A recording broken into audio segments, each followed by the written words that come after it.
Welcome to the GUTSY podcast. This week on the GUTSY podcast, we have the wonderful Aarti Joshi. Aarti, welcome. Thank you, Derek. I love that you called me wonderful. I don't think I've ever been called that by you in my life. Well, it's for the public, Aarti, at the end of the day. So, very talented Aarti, radio presenter, podcaster, marketing consultant, music manager, former head of marketing and comms at DF Concerts. Life coach. Is there any end to your talents, Aarti? Some would say talents, some would say a busy fool, right? I really hate being bored, Derek. I think that's it. I just like to be doing different stuff all the time so that I'm never bored. And I did read a thing the other day that the more stuff that you do, like, so if you're one of these, like the stupid word that people use for a career where you do lots of stuff, the multi-hyphenate. If you're a multi-hyphenate, then you're less likely to get dementia or Alzheimer's because your brain's always doing loads of different things. I'm now looking at Vicky and she's like, no, that's incorrect. So for anybody watching, we have a very, very talented nurse in the room who's going to tell us if you're right or not. Tell us if I'm right. Am I right? I have no idea. No idea, right? Well, there you go. Yes. I probably read it on Instagram, to be fair, so... Oh, it must be true. Yes, definitely. It must be true. But anyway, welcome to the GUTSY podcast. It's lovely to be here. Yeah. It's nice, isn't it? Aye, it's a nice wee setup. I like it. Aye, it's lovely. Thanks, Lewis. Thanks, Lewis. Setting up the room lovely again and getting us there. But as you said, super, super busy. And if that wasn't bad enough, you brought Crohn's into the mix as well, just to make your life a bit more interesting. Well, this is the thing. I didn't think it was interesting enough. And I was like, I'd like something that I never know how it's going to affect me. Vicky and I were talking about this in the car. How it's going to affect me, when it's going to affect me. When I think it's like all under control, then it just comes out of nowhere and gives me a wee new surprise. I thought, do you know what? That's exactly what I need in my life. I know. I need that in my life because there's not enough happening. I just need that extra challenge. But seriously, diagnosed with Crohn's 2019? 2019, yeah. So I had about 6 months, Derek, I used to work, as you mentioned, music marketing, and pretty stressful job, right? I had about 6 months where, and I'm going to be graphic, right? Please. I literally had stuff leaking out my butt, right? And my bum was like really inflamed. And instead of going, this seems really bad, and at the same time, like I had this rash. So it was kind of like, you could almost describe it as like bruising. And it was spreading up my neck, onto my face, up my arms. And I was just covering it all in makeup and getting on with it, right? I was about to work on Transmit Festival. So that was what I was heading towards. And I was just like, right, we just need to keep going. So there was a point where I was in the house and my cousin was staying with me, and I woke up and I didn't realise I'd fallen asleep. And it was like maybe 6 o'clock at night, and I went, do you know that you were in the middle of talking to me? You just fell asleep. Like, you've got narcolepsy. And I went, okay, it's fine. It must be this weird rash that I've got. And at no point did I think, I'm really unwell. Like, this is insanity. I was going to the doctor. They were telling me I had some sort of viral condition. And they were also telling me that I had piles. So I was like, all right, well, it's just really bad piles. And I never thought, this is clearly like something that I need to deal with, because I've never had Crohn's before that point. I'd never had any IBD issues, and I was just kind of going along my normal life, just falling asleep all the time. Fell asleep at my desk like that once as well, and then the rash was just getting worse and worse and worse. But you know that way, I don't know if you've ever been like this, where sometimes you're just in a state of like your body telling you lots of things, but if you're not used to listening to your body, you just don't hear. You don't hear. Yeah. You don't see it. I also think that the nature of your job at that time is so high paced, and that's an absolute get on with attitude that you've got because of the pace of it, because of the pressures of it, and it's like, do you know what? You're almost, in fact, not almost. You're last in the list of priorities as you as an individual. 100%. And because of that, you've got this rash, which to most people watching this, they would be like, what's she doing? I'll send you a picture. It was mental. Why is she not stopping here? But you've just got like, I've got shit to get on with. I mean, it's like the women's, my arse was leaking. Like that is like a thing that you should be taking seriously. Yeah. But at the same time, Derek, I think like hindsight's a great thing. Of course. At the time, I was like, we are all so important. This festival's so important. We're saving lives, right, with music. No, we weren't. Shut up. Like, that's not important, right? Like, see, actually, when you come out of it, you're like, aye, that was nice that we do this lovely thing for people, but actually, it's not life and death, right? But in that mindset, and I think it's an ego thing as well, I was like, I cannot possibly stop. Yeah. I can't possibly take myself out of this equation because then the job won't get done and I am that important. And that's insane. See, you think that, and to say that now, I'm like, who were you? Like, what a lunatic, honestly. Like, but that is how I felt. But I think I can understand it because, like, you know, everybody knows it's the world famous Transmit and Tea in the Park and all that kind of stuff, and it's like, you know, the kind of jewel in the music crown of Scotland for many to look at, and you're at such a high level in that you're just ignoring yourself, you're ignoring everything. Do you know what I mean? It's like, as I say, you're last in the list of priorities because the show must go on, literally. Totally. And your brain also tells you that you're having fun. Right, so you are having fun, but you're also stressed out your nut. But your brain is like, this is great, you should appreciate this. Anyone would kill for your job. Like, that's what I always thought when I was in it, is why would I ever allow myself to be weak? That was that was always a thing, like I did not want to be weak. And I thought having an illness would make me weak. But also there's a thought there that, you know, you've got a status and a position as a woman as well. And as a brown woman as well.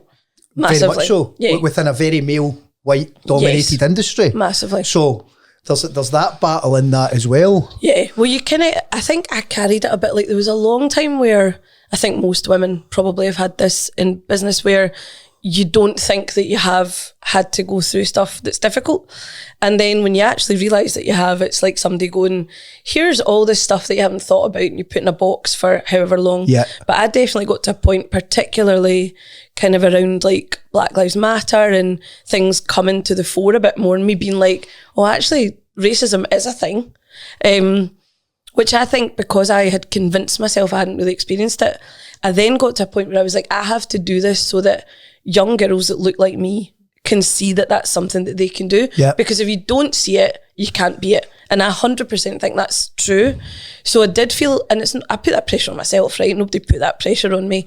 But I did think, if I can do this and people can see me doing it and I can get through it and I can be strong, then all of these young women coming through are going to be able to see that they can do that. And so that was me just adding. It was like me literally just digging mounds of dirt and putting them on myself for days and days and days.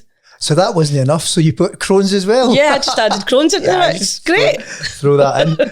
So let's go back a little bit. So you're absolutely ignoring all this terrible stuff that's happening. My narcolepsy. You're taking it in your stride. You're falling asleep on the spot. You're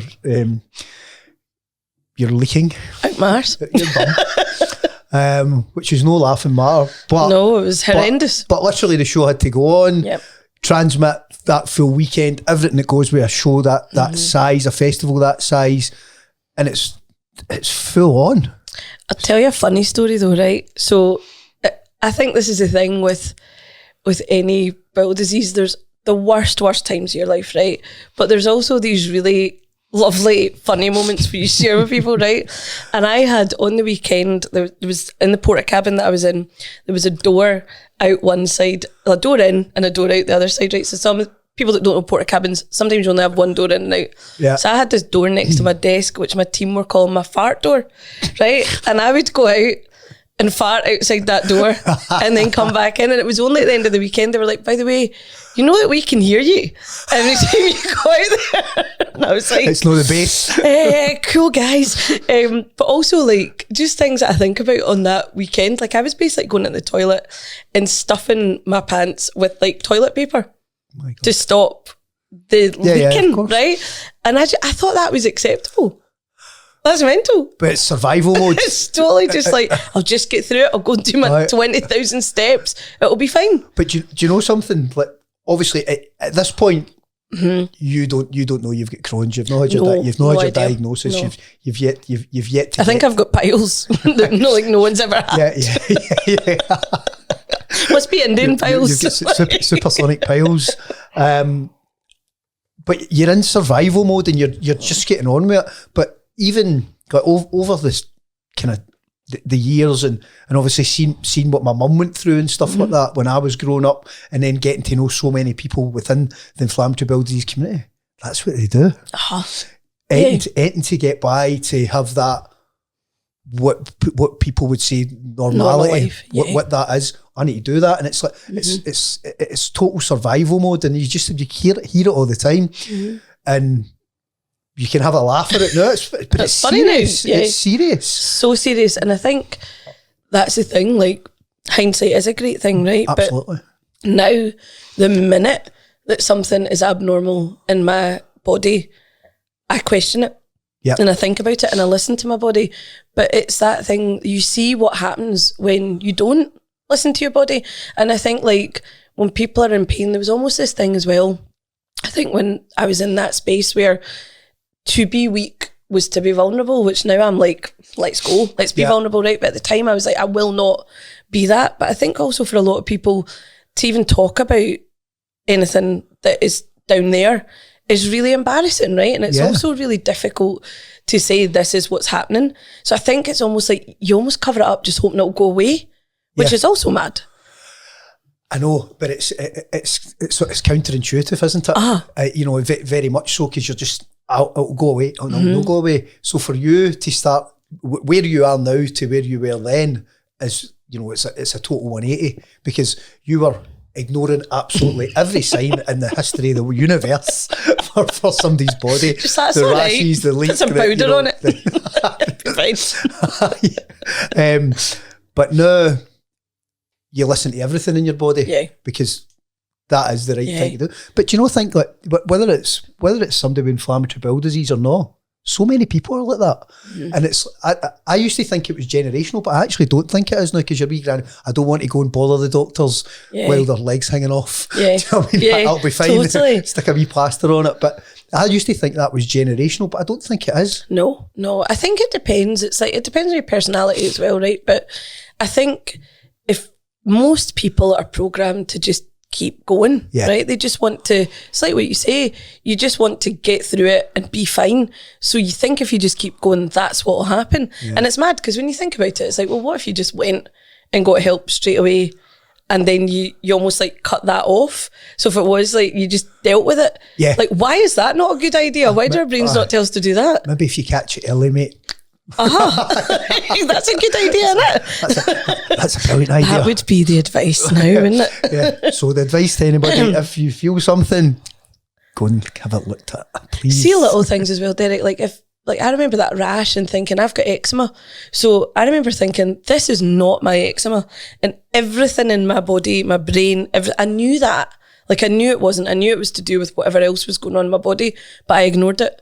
So it's like, if something changes and it looks different to you, or you feel like it's different, in your gut. Quite literally. You know in your gut, right? So go and ask about it, because all that's going to happen is someone going to tell you that you're right, probably, And I wish I'd done that. That is my one kind of regret. I wish I'd gone, I know that what I'm being told is wrong, and so I'm going to go and try and get better help. Yeah, I think we also hear that quite often, where people that have since been diagnosed are really, really struggling to get a diagnosis for whatever reason. And I'm not saying they're not being listened to, that's probably the wrong term, but who they're speaking to is not the person for the diagnosis. And but they know that they've got an issue. And you just know it. Something's not right, but they eventually get there. And I think that's why our friends at Crohn's Collects UK's campaign last year for early diagnosis was absolutely brilliant. And congratulations to them on that. That was brilliant. I think it's something like 250,000 people. That's incredible. Tests or something like that. It's incredible, isn't it? I think these stats are right at this point. These stats are right at this point. Although he hasn't checked them this morning. I definitely guessed. So let's go back a bit, because we need to get to that point in diagnosis. So I know a little bit about this story. Transmit's finished, you get through it. Then what? Well, then basically my body just goes, F you, right? So I'm lying backstage at one point, and you can say it sometimes. Fuck you. Like, I'm lying backstage. The doctor that I go into all the meetings with, right, the A&E doctor, a wonderful, wonderful man, has said to me, right, do you want one of us to have a look? And I'm like, I don't really want you to look at my bum, right? I need to then go to a meeting with you. So another nurse came in and had a look, and she basically said, I think you should maybe get that looked at. Right? I don't think it's what you're being told it is, right? Yeah. So do you want us to do something about it? Do you want us to refer you, or what do you want to do? And I was like, do you know what? I've got a dermatologist appointment tomorrow. I'll go to that and see where I'm at. She was a wee bit like, I bet that's for your skin, mate. And I was like, I know, but you know, it'll be fine. And again, just totally in that mindset. Anyway, cut to, I think it was the Monday after, I went to the dermatologist with my sister and was literally like, I have got brown skin. The thing that you think this is not what I think this is. And it's maybe the most bold I've been, actually. Because I had seen this page, and this is really important. If anyone is listening to this podcast and you are not Caucasian, there's a page called Brown Skin Matters on Instagram, and it shows you what skin diseases look like on different types of skin, because they look completely different. And so the thing is, for a lot of dermatologists in this country, they haven't seen a lot of that stuff, so they don't know. So I had like about 45 different biopsies, right, by this point, to try and figure out what was going on with my skin. But nobody, and the whole time I was saying, I've got this other thing going on at my back end. Do you think that might be connected? And everyone was just like, no, that's nothing to do with this.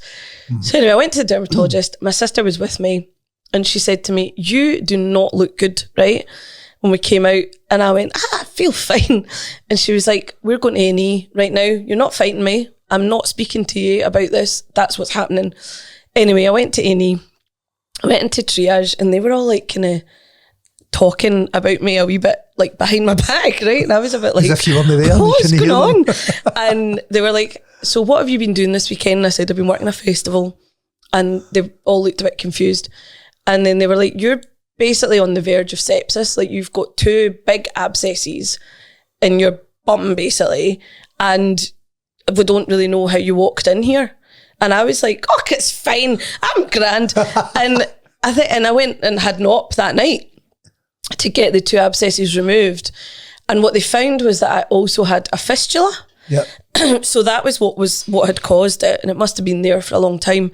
And I then went and had, long story short, another 3 ops to kind of remove the fistula, but also then had to go back and get the stitch removed and all that, right? So there was a lot of going back and forward in hospital.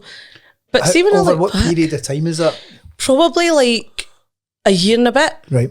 Across that time. And I ended up going private because I just couldn't get an appointment, and I was literally like just total, and I was in a very, very privileged position that in my work I had that private healthcare, so I did get seen quicker. But I mean, shout out at this point as well to the guy that treated me, a guy called Professor Horgan. Absolutely incredible man. Like, honestly, Derek, like the first time I saw him, I was just like, somebody has got this.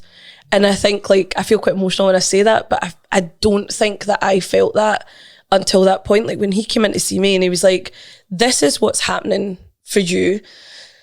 Like, this is what we're going to do about it. This is what you can expect. And I'm going to try and figure out why it's happening to you.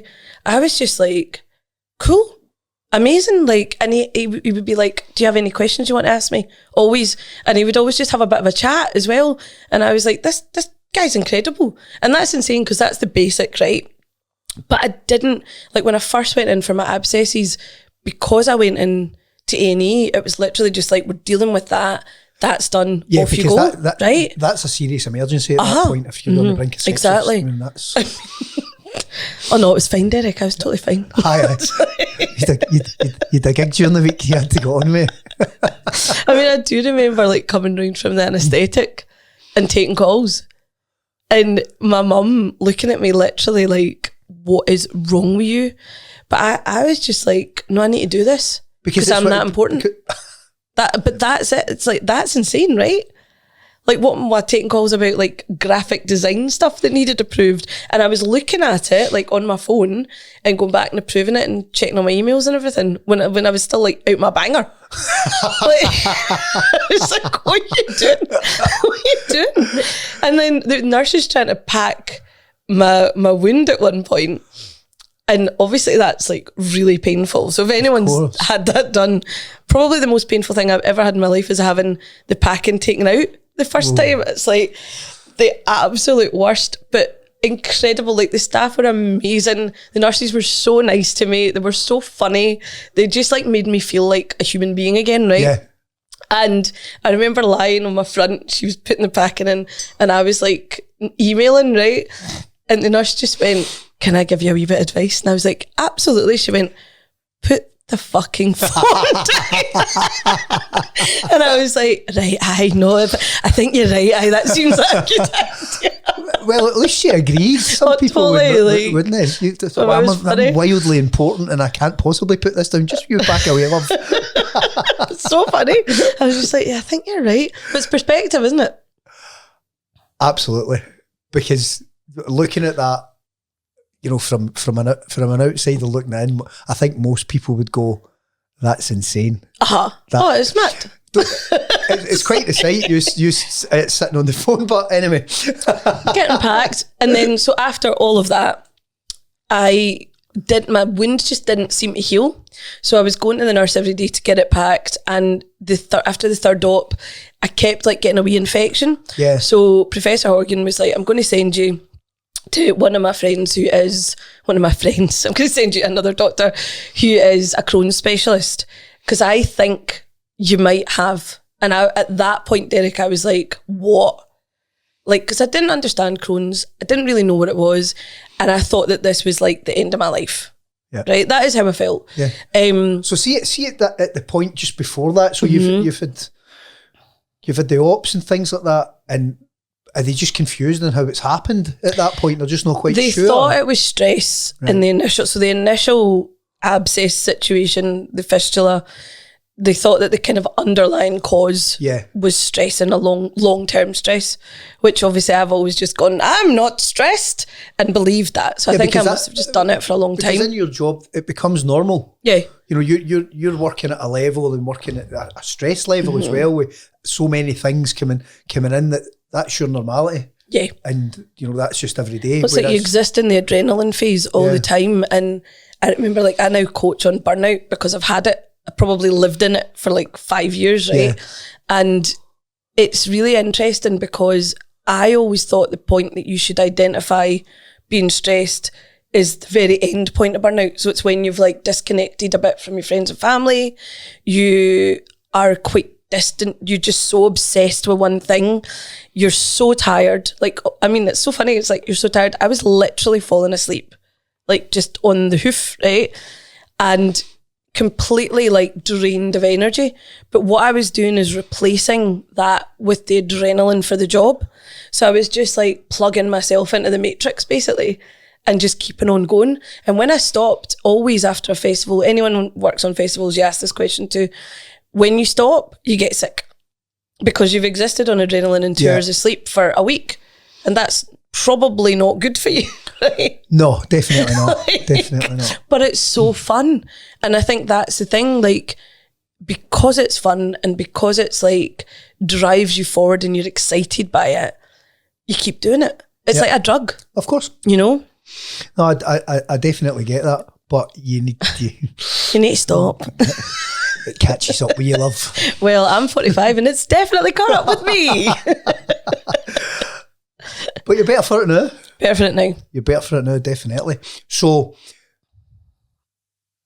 the doctor said that you may have Crohn's. Yeah. And he's going to send you to a gastroenterologist, I would imagine. Yes, exactly. And the kind of conversation around it, and my brain is very like, tell me specifically why you think I've got this. So I'm an annoying patient, I think. And you're very, very important at this point as well, of course. Very important, Derek. Very important. Tell me exactly why you think I've got this, please. I've got a very important job to do.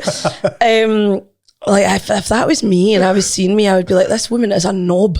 Honestly, I would have just sent me out the room and been like, come back when you've adjusted your attitude. So the guy I saw, a guy called Daniel Guile.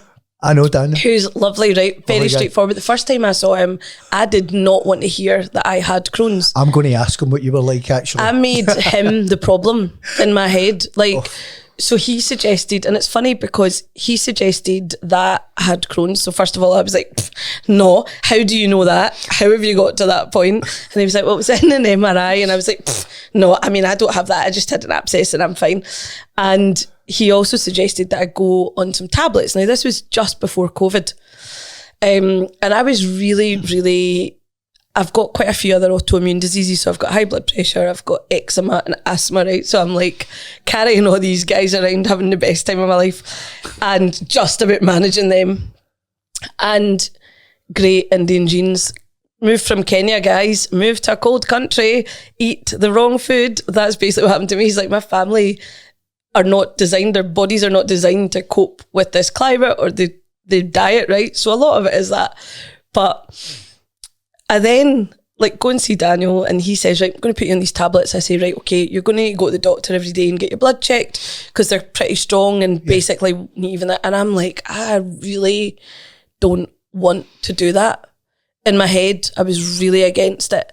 And I don't know whether this is the universe or what it is, right? But when COVID kicked in, I was supposed to go on the tablets.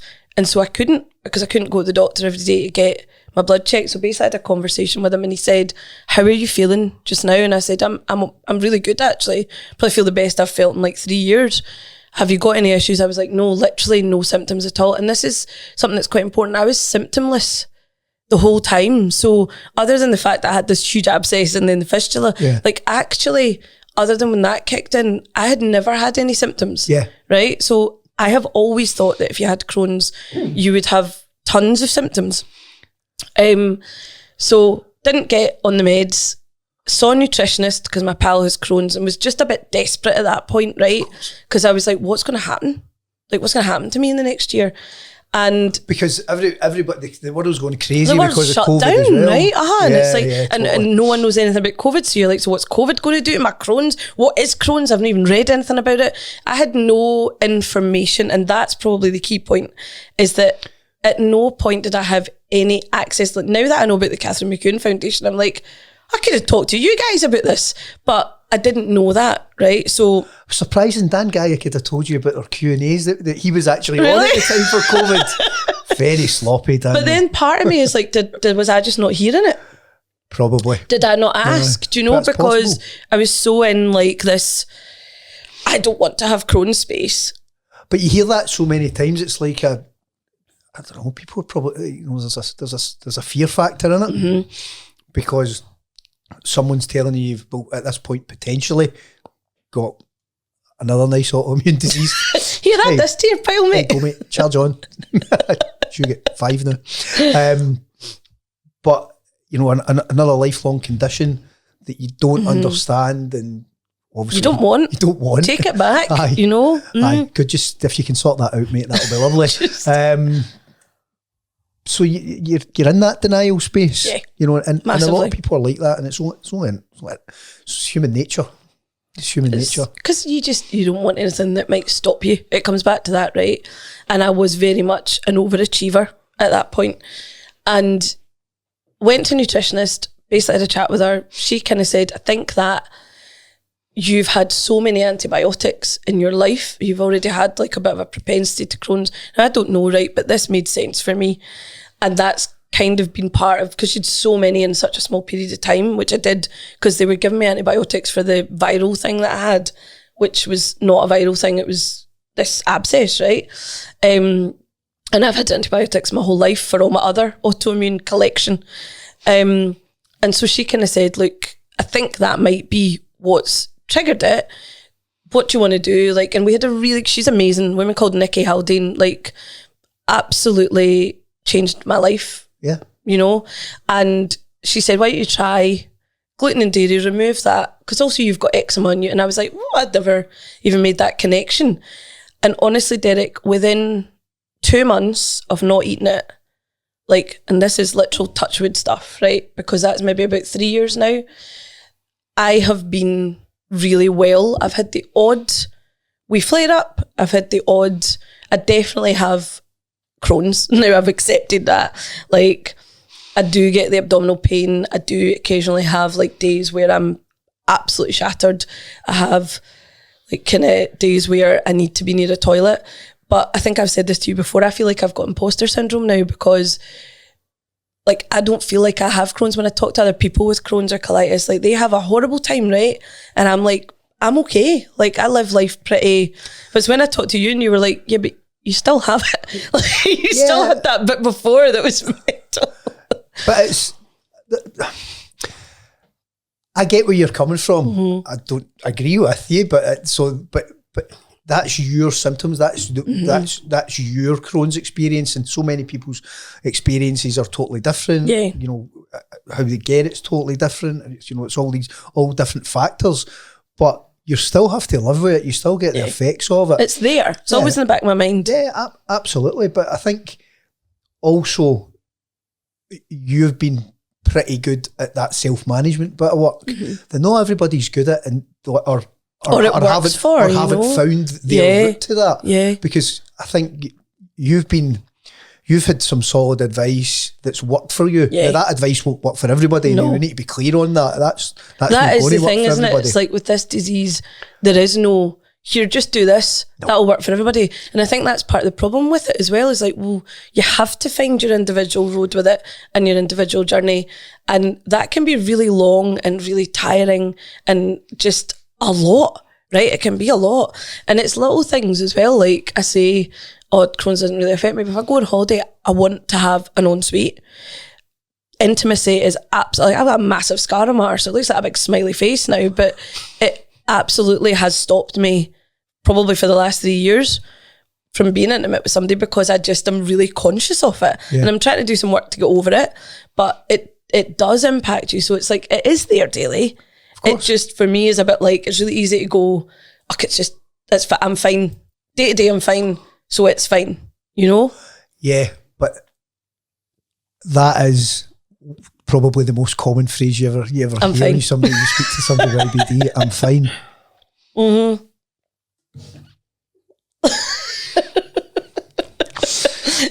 We're just looking for confirmation. No, I don't need confirmation. I'm fine. I'm fine. And the thing is, I am generally fine. But when it comes to things like that, it's hard, right? It's like, I'm 45, I would like to meet somebody, and I think it's hard to even go in that direction because I stop myself. Like, I get in my own way. I'm really like scared of what that might be like. I'm scared of saying to somebody, God, I'm being dead. Like, that's not like me to be emotional directly, you know, but I'm dead kind of... You can't come on the GUTSY podcast without greeting. I know. Well, there you go. I'm having a wee greet. Like, it has affected me. It has definitely got in the way. And so you said you're working on that? Yes.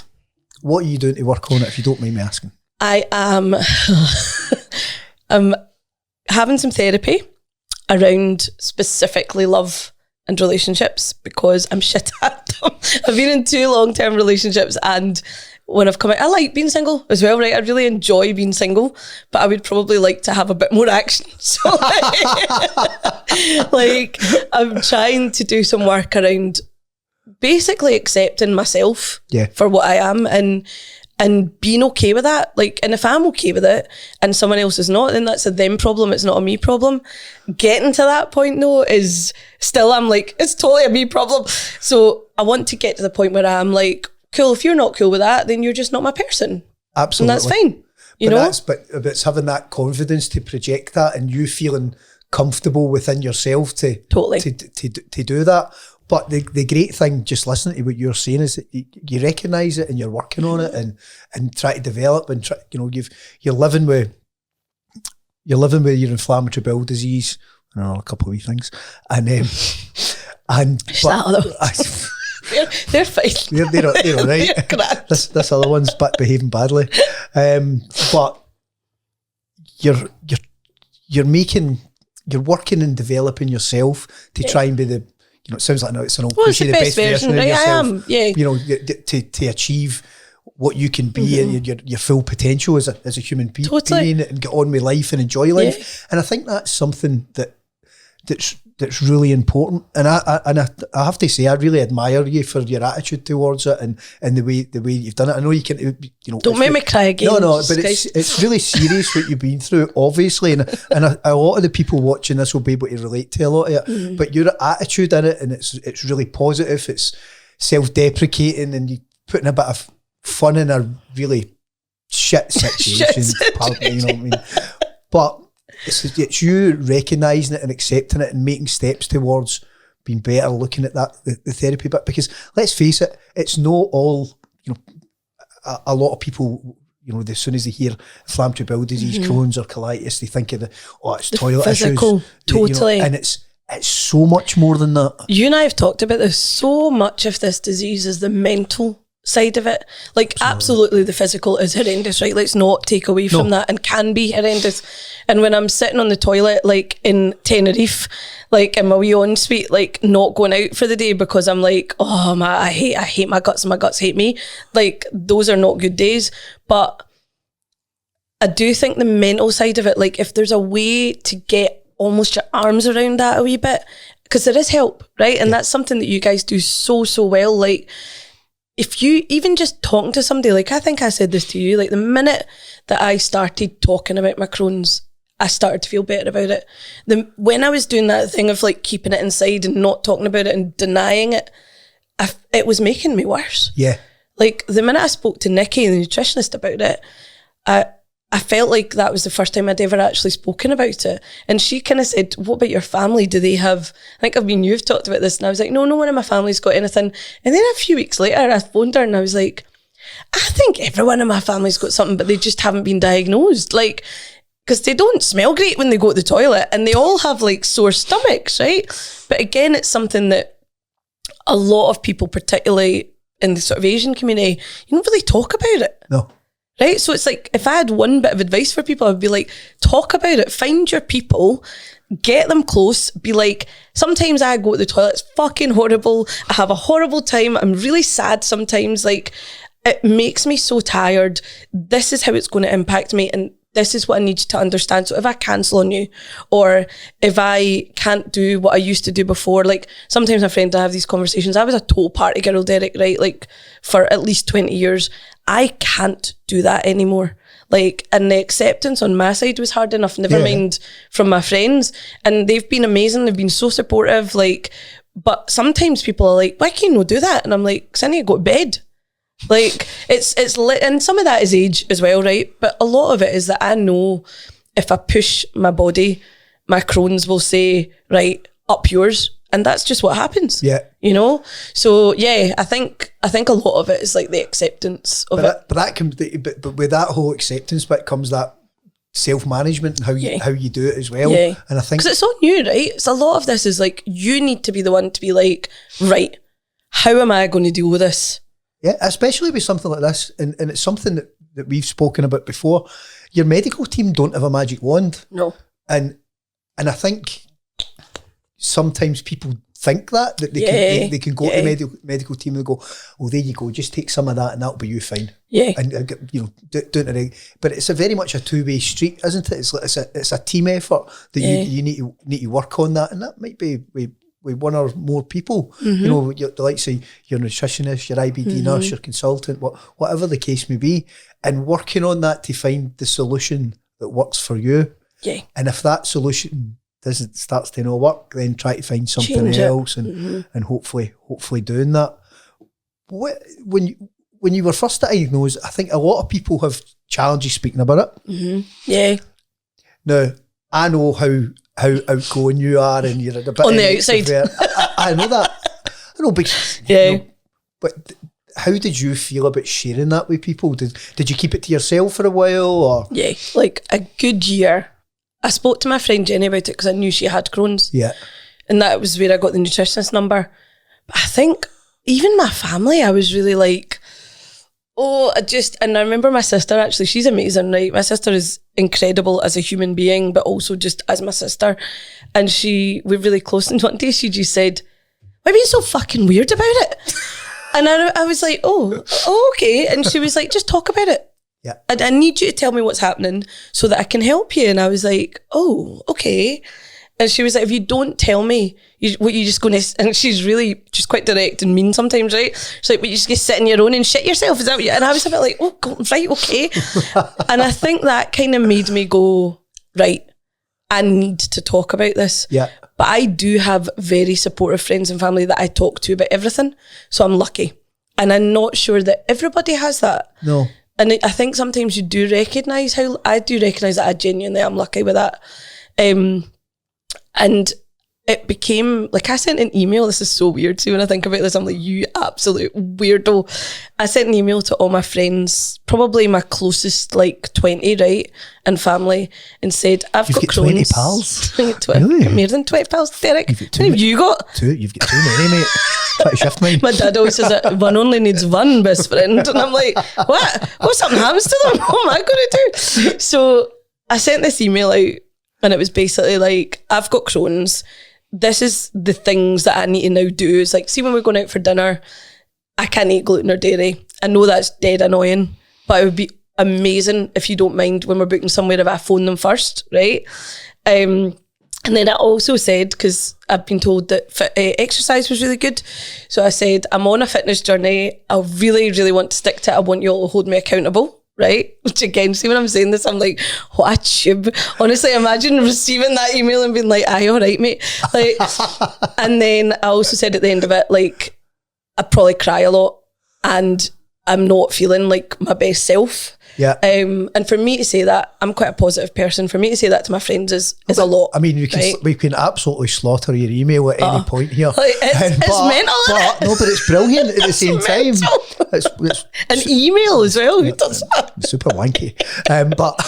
But it's brilliant because you've kind of outlining it to the people that care about you, that you care about, that are part of your life, and saying, look, you know, I've just been a wee bit different, but getting on with that. Now, some people run away from that. They don't send an email. See those ones that never replied? Bastards. I think 2 folk didn't reply, actually, and I was like, oh, aye. And they're no longer in your life. Absolutely.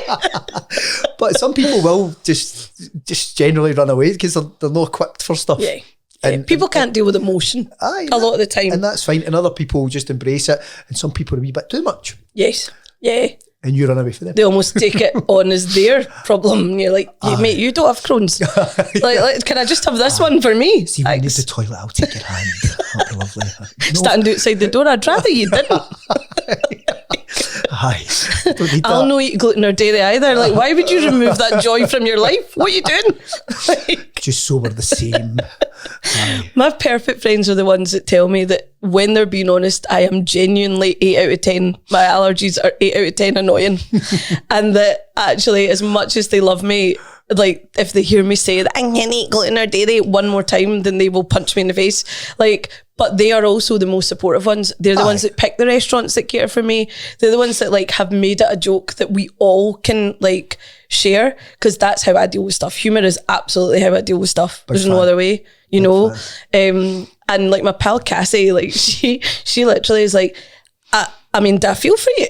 Do I love you? Aye, absolutely. Do I think it's annoying? Aye, 100%, man. Honestly, it's the most annoying thing. And I'm like, thanks, mate.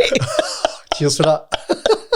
So you found your tribe quite quickly then? You already had it. Yeah, I had my tribe. You already had it. I've found a lot of new ones though through this, actually. Like, there's been a lot of people that I didn't know had IBD, and when I've opened up about it, they've opened up to me about it. And there's a lot of people now that it's quite funny, like, we have a joke about it. Yeah. And it's really lovely. Like, the people that weren't necessarily that in my life before, and I don't know that they've become like best pals, but I definitely have more contact with them now because I know why they didn't do things before, or why things might have been a bit harder for them. And it's amazing. It's like they've never talked about it either. And so it's like, well, why have none of us ever talked about this? But do you know something? Over the years, through my experience, when people seen the work that the Catherine McEwan Foundation does, they're like, all right, I've you know, one girl in particular, quite high profile, and she was like, I've got Crohn's and I've never ever spoken about it before. Yeah. And, you know, this is how it's affected my life and da. And like, when they hear people speaking about it, or there's a platform to speaking about it, it kind of opens up that conversation that gives them a door to go through. Yeah, that's it. You know, that they're not keeping it all in. And I think, you know, just came back to something that you said. It's a theme that's repeated all the time through GUTSY podcasts and through the work that we do with the charity. But it's like, speak about it. It might be the hardest thing, and I think that goes for speaking about inflammatory bowel disease, but it's for speaking about anything as well. Yeah, because I agree. You know, it's like, you know, it's getting it out there and it's just getting it off your shoulders, and it is beneficial. Absolutely. I mean, I think, Derek, if you'd said to me, right, 5 years ago, you're going to leave your really high profile job, and because my journey was, I'm going to be the MD of this company, like that is absolutely what I'm doing.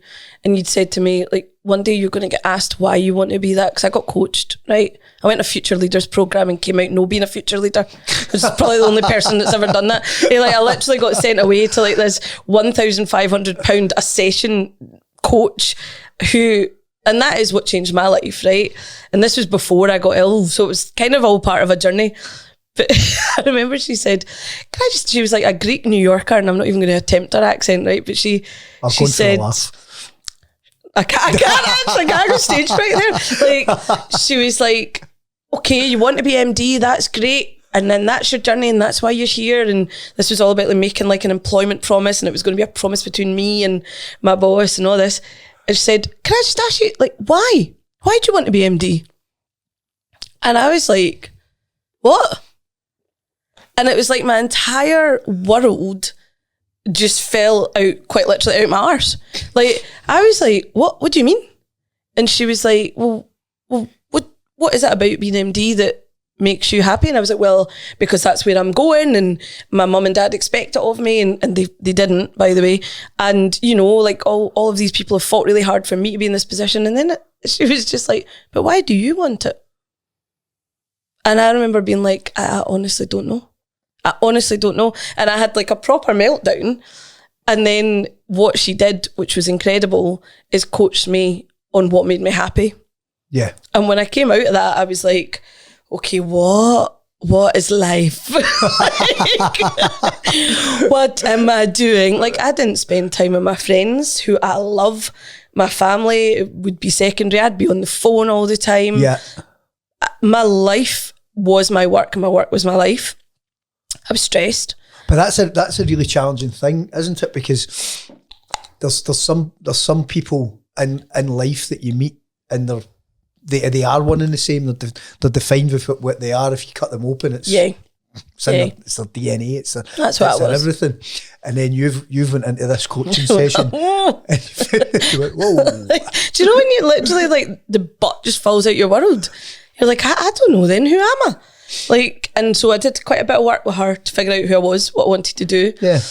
And then during COVID, I did a life coaching course because I was like, this was game changing for me. So maybe, and then my thing was always like, I want to work for good, not evil.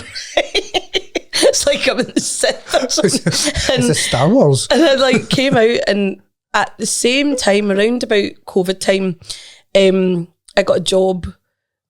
Basically, Go Radio, Tracy at Go Radio and Gary phoned me, said, they were trying to get in touch with me for 6 months, and I thought they were just like trying to get in touch with me because they wanted some annoying competition. I literally dinged them.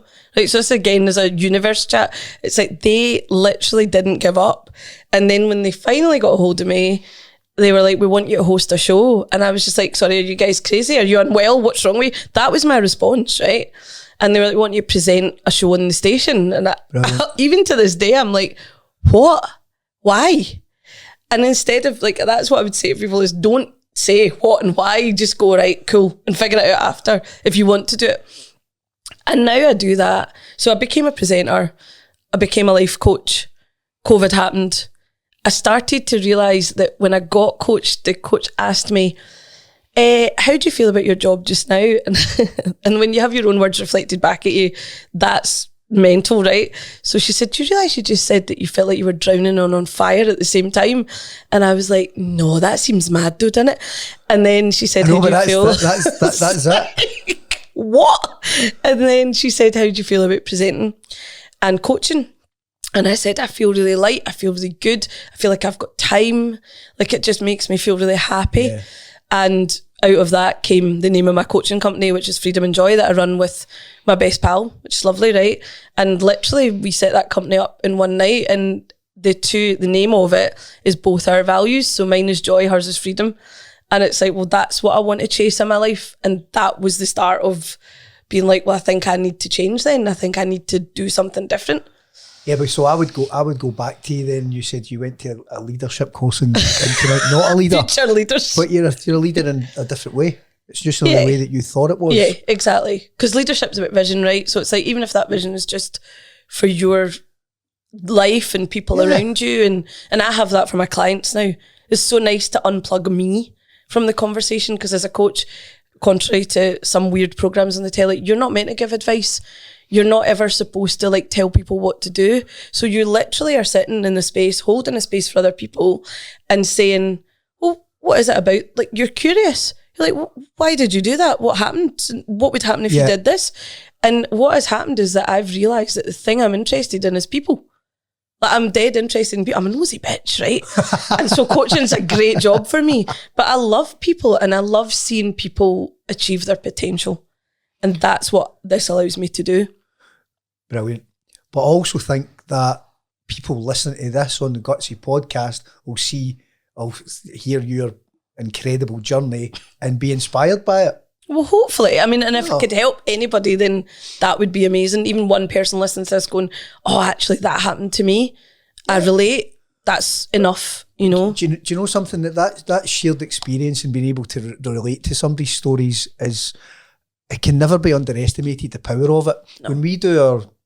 When we get people together that, you know, that have got that shared story through inflammatory bowel disease, whether they're a patient, whether they're a parent, a carer, husband, wife, whatever, and they start to share their experiences, the real magic happens. Yeah. And you know, these things can be really isolating. I think you're very lucky in the respect that you've got your tribe. Yeah. A lot of people don't, and that's why that's why getting people together and, you know, in different settings that have got that shared experience with IBDs is so important, because they're not that lucky.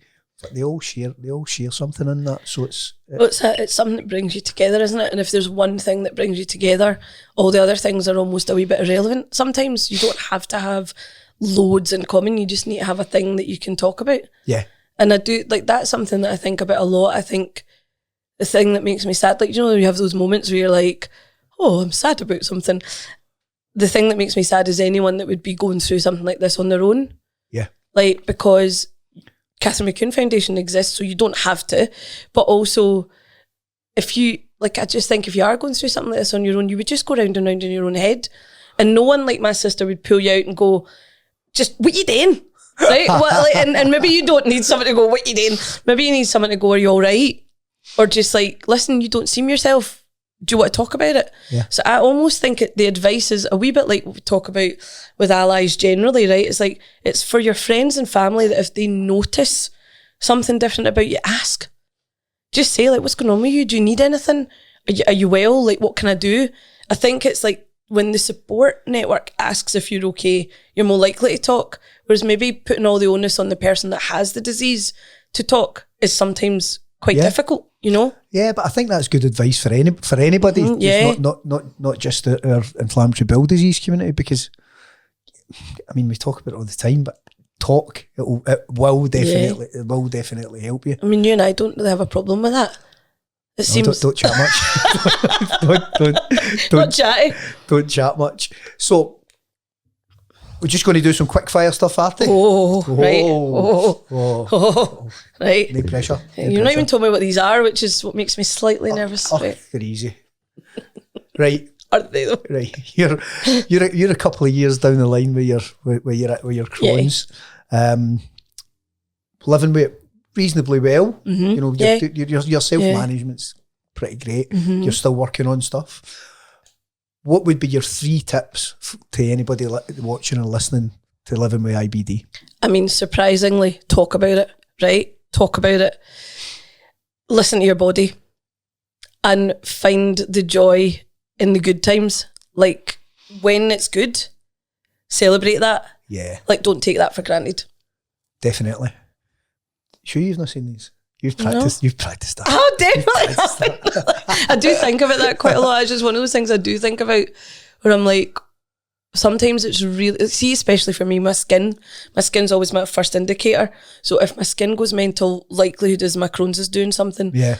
And the minute that happens, my confidence just takes it nosedives off the edge of a cliff, because it's the way you look, right? For everybody, it's like the way you look when you walk out the house and the way that people do, even though they say they don't, their faces tell you what they're thinking, right? Absolutely. So that, in those moments, it's really hard for me to go, find the joy. I literally would be like, I will punch you in the face if you tell me to find the joy right now. Like, but when I am well, I'm like, life is good. I am lucky. Like, everything in my life is working well. Yeah. So I think those moments are really important. Definitely. But also when it's rubbish, talk to people that will support you.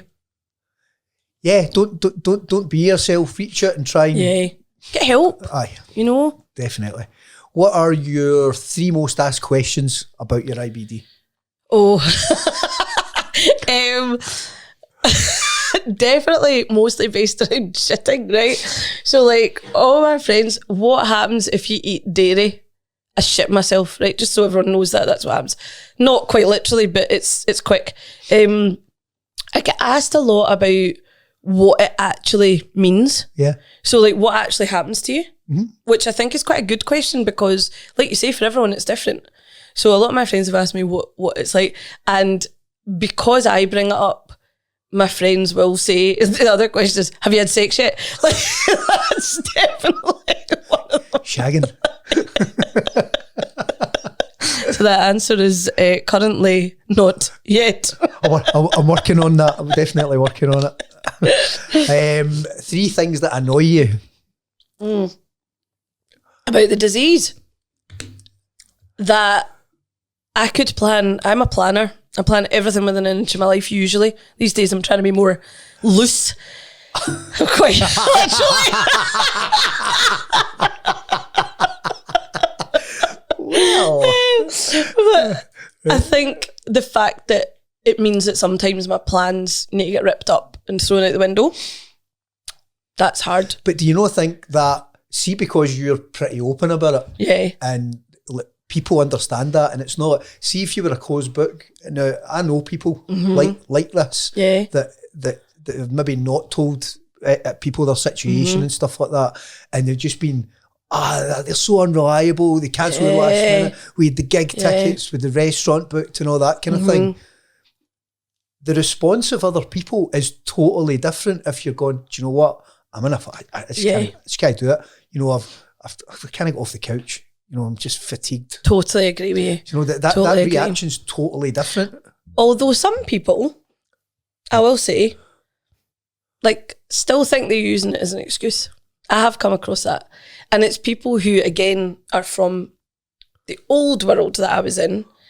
That's another flare. It's and it's like, do you honestly think that I want to be this ill? Like, so sometimes that really annoys me. But I want you to tell me the truth here. I'm looking you in the eye. Oh God. Right, tell me the truth. See something that you really didn't want to go to. Have you ever used it as an excuse? No, but I've used my nephew as an excuse. I've said I need to babysit my nephew. I've never used my Crohn's, although now you're saying that. No, mate. Maybe I could.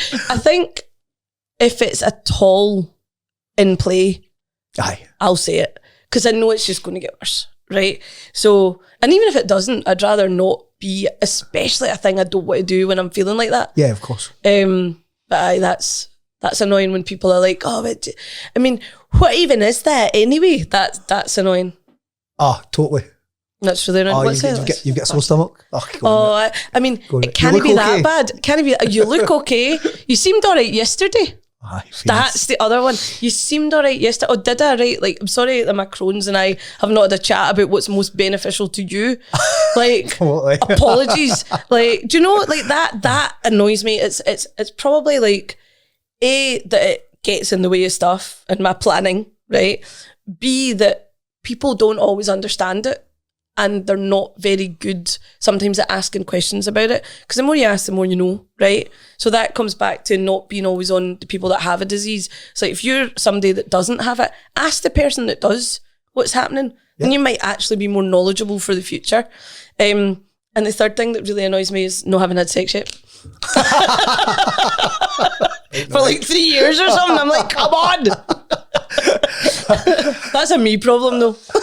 Yeah, well, I think we'll accept PMs of introduction for Aarti. Listen, matchmake me. Maybe the Gutsy could provide a dating service for people with IBD. Maybe that's the thing. You could have one of those, like the Netflix show. You could have like people with IBD that go on dates together. There you go. Aye. They can talk about their Crohn's. Well, I think if anybody from Netflix is watching this, we've already got an idea. We've got the first person. We'll do a pitch. Yeah, let's get the pitch sorted. I'd never go and tell it, Derek, just so you know, ever.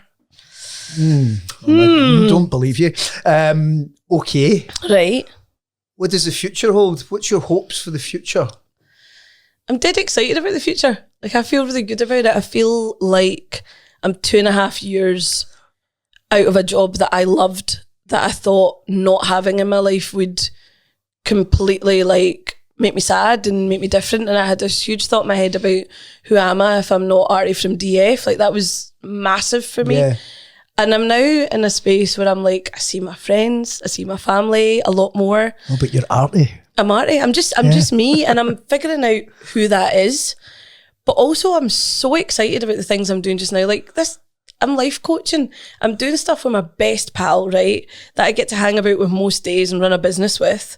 And it is so great. Like, a lot of the time I'm like, how is this my life? I'm doing more work in the presenting space. Like, I hosted the UCI cycling championships last year. I mean, see if you'd said to me that's what you're going to be doing, Aarti, I would have gone, I mean, I'm sorry, Derek, are you unwell? I host my own podcast. Like, so I'm really excited about what happens. The thing I'm excited about the most is being well.